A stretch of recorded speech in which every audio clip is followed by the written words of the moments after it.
നമസ്കാരം. സൂര്യദീപം അസ്ട്രോളജിയിലേക്ക് എല്ലാവർക്കും സ്വാഗതം. ഏപ്രിൽ 9 ശനിയിലുണ്ടാകുന്ന മാറ്റം വളരെ വലിയൊരു മാറ്റമാണ്. ഈ സമയം ചില കാര്യങ്ങൾ ചെയ്താൽ 7.5 ശനിയും നമ്മൾക്ക് നേട്ടമാക്കിയെടുക്കാൻ കഴിയുന്നതാണ്. മഹാശനി മാറ്റം പ്രപഞ്ചത്തിൽ നടന്ന പ്രധാന ജ്യോതിഷ പ്രതിഭാസത്തിൽ ഒന്നാണ്. 30 വർഷങ്ങൾക്ക് ശേഷം ശനി സ്വന്തം രാശി വിട്ട് മീനം രാശിയിലേക്ക് എത്തിയിരിക്കുകയാണ്. ഏറെക്കാലം നീണ്ടു നിൽക്കുന്ന ഫലങ്ങളാണ് മീനം രാശിയിൽ ശനി നൽകുക. പക്ഷേ മീനത്തിലേക്കുള്ള ശനിയുടെ പ്രവേശനം അസ്തമയ സ്ഥിതിയിലായിരുന്നു.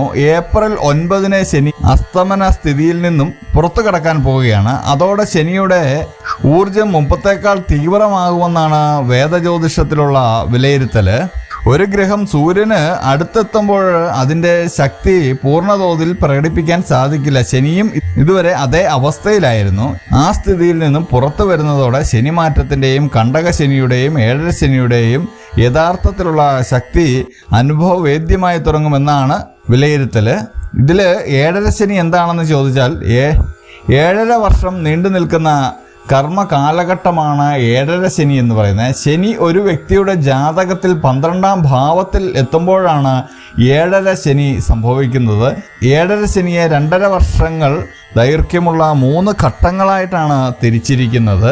വെല്ലുവിളികളും കഷ്ടപ്പാടുകളും കാലതാമസവും വൈകാരികമായിട്ടുള്ള അസ്ഥിരതയും അനുഭവപ്പെടുന്ന ഒരു സമയമാണ്. പൊതുവെ 7.5 ശനിയെ ആളുകൾ ഇങ്ങനെയൊക്കെയാണ് കാണുന്നതെങ്കിലും ജീവിതത്തിലുള്ള മാറ്റത്തെ കൊണ്ടുവരാൻ അല്ലെങ്കിൽ ജീവിതത്തിലെ ഏറ്റവും മികച്ച സമയങ്ങൾ ഉണ്ടാക്കുവാൻ ഇതിലും പറ്റിയ ഒരു സമയമില്ല എന്ന് തന്നെ വേണമെങ്കിലും പറയാം. 7.5 ശനിക്കാലത്തെ അനുഭവങ്ങൾ പാഠങ്ങളായിട്ട് കണ്ടിട്ട് ആത്മീയ വളർച്ചയ്ക്കും വിവേകം നേടുന്നതിനും വ്യക്തിപരമായ വളർച്ചയ്ക്കും ഉപയോഗപ്പെടുത്തുക എന്നുള്ളതാണ്. ഭൗതികമായ സുഖസൗകര്യങ്ങളിൽ നിന്നും വേർപെട്ട ഉത്തരവാദിത്തങ്ങൾ ഏറ്റെടുക്കുവാനും അച്ചടക്കമുള്ള ജീവിതം തിരഞ്ഞെടുക്കാനും ഈ സമയം വളരെ നല്ലതാണ്. ഇതിൽ ഇപ്പോൾ 7.5 ശനി നടക്കുന്നത് ഏതെല്ലാം രാശിയിൽപ്പെട്ട നക്ഷത്രക്കാർക്കാണെന്ന് നമുക്കൊന്ന് നോക്കാം. കുംഭൻ രാശിയിൽപ്പെട്ട അവിട്ടം അരഭാഗവും ചതയവും പൂരുരുട്ടാതി 1/4 ഭാഗവുമാണ്. ഇതിൽ നമ്മളൊരു പ്രത്യേക കാര്യം ശ്രദ്ധിക്കേണ്ടതുണ്ട്. നമ്മളുടെ നക്ഷത്രം കൂടി പരിഗണിച്ചാണ് ശനിയുടെ കാഠിന്യം നമ്മളിലേക്ക് വരുന്നത്.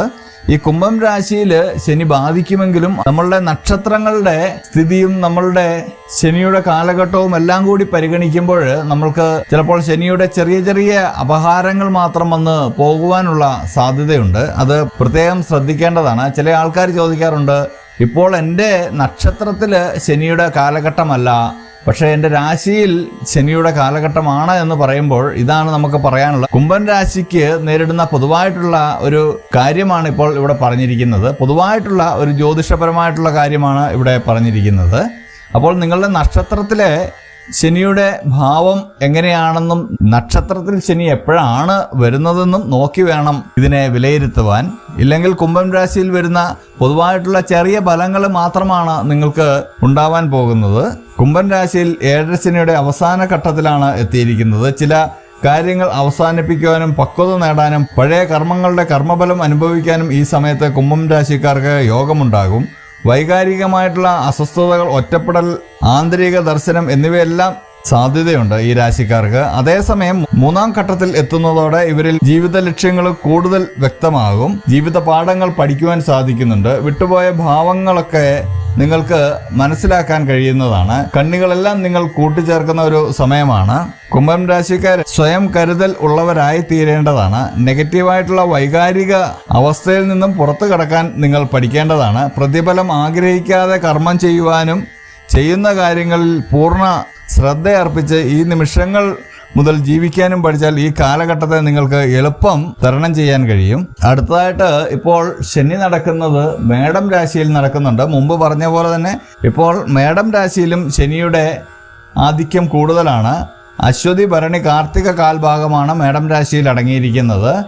മേൽ പറഞ്ഞ പോലെ തന്നെ നിങ്ങളുടെ നക്ഷത്രത്തിൻ്റെ സ്ഥാനവും ഭാവവും അനുസരിച്ചായിരിക്കും നിങ്ങൾക്കുള്ള ഫലം വരുന്നത്. നിങ്ങളുടെ ജാതകത്തിൽ ശനിയുടെ അപഹാരം ഈ സമയത്തില്ല എങ്കിൽ മേടം രാശിയിൽ പൊതുവായി വരുന്ന ശനിയുടെ ചെറിയൊരു അംശം മാത്രമായിരിക്കും നിങ്ങൾക്ക് അനുഭവവേദ്യമാകുക. അതുകൊണ്ട് നിങ്ങളുടെ ജാതകം കൂടി ഒന്ന് പരിശോധിക്കേണ്ടതാണ്. മേടം രാശിക്കാർക്ക് ഈ ശനി മാറ്റത്തോടെ 7.5 ശനിയുടെ ആദ്യഘട്ടത്തിലേക്കാണ് പ്രവേശിക്കുന്നത്. അവിചാരിതമായിട്ടുള്ള ഉത്തരവാദിത്തങ്ങളൊക്കെ നിങ്ങൾക്ക് വന്നെത്തും.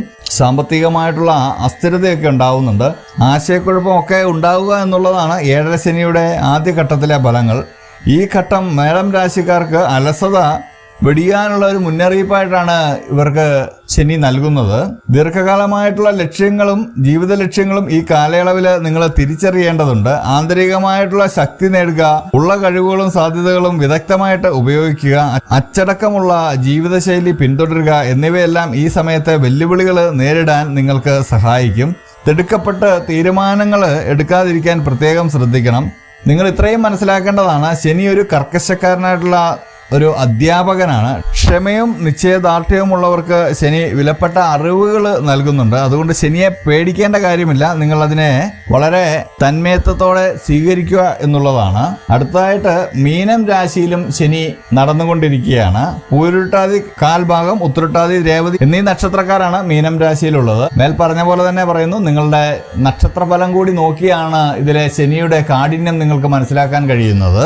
നിങ്ങളുടെ നക്ഷത്രത്തിൽ ശനിയുടെ ഒരു അപഹാരമില്ല എങ്കിൽ മീനം രാശിയിൽ വരുന്ന പൊതുവായിട്ടുള്ള ഫലങ്ങളുടെ ചെറിയ ഒരു അംശം മാത്രമേ നിങ്ങൾക്ക് വന്നു ചേരുകയുള്ളൂ.